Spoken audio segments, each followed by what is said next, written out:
it is our privilege to express our gratitude and present citations to city, state, and federal law enforcement officers, including members of the Joint Terrorism Task Force.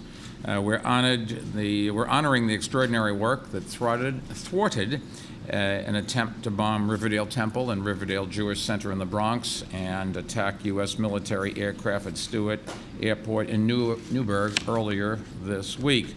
I also want to acknowledge all of the people who were part of this, and we're going to try to give citations to each. The officers that we're honoring exemplify the sophisticated and extensive counterterrorism efforts coordinated by the JTTF. Their achievement is a result of interagency collaboration that makes this task force so effective. The members of the task force are one team protecting one city, and this isn't the only example of such interagency cooperation. Let me remind everyone that this week began with a drill involving city, state, and federal agencies that simulated a terrorist attack at the PATH train tunnels in Lower Manhattan. In particular, I did want to acknowledge the leadership of Joseph Demarest Jr.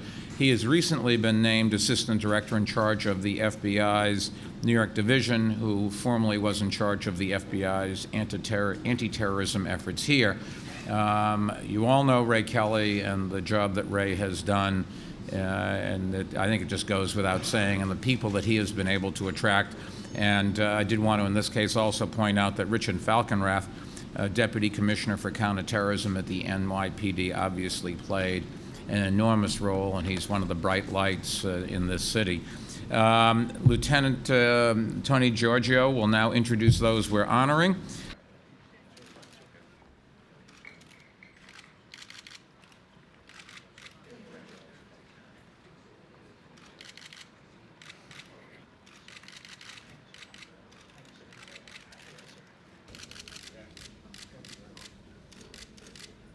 This was not the first terrorist plot that the NYPD has been involved in disrupting in recent years. Others have included a projected attack against the Brooklyn Bridge and a plot to bomb the Herald Square subway station during the Republican National Convention in 2004. We also know that there have been terrorist surveillance of targets in our city over the years. So we would be foolish to think that this will be the last such conspiracy that we see. We know we live in a very dangerous world, but thankfully we have an excellent system of defense to protect us, and in the first line of those defenses are our superb law enforcement officers, including those we've honored today.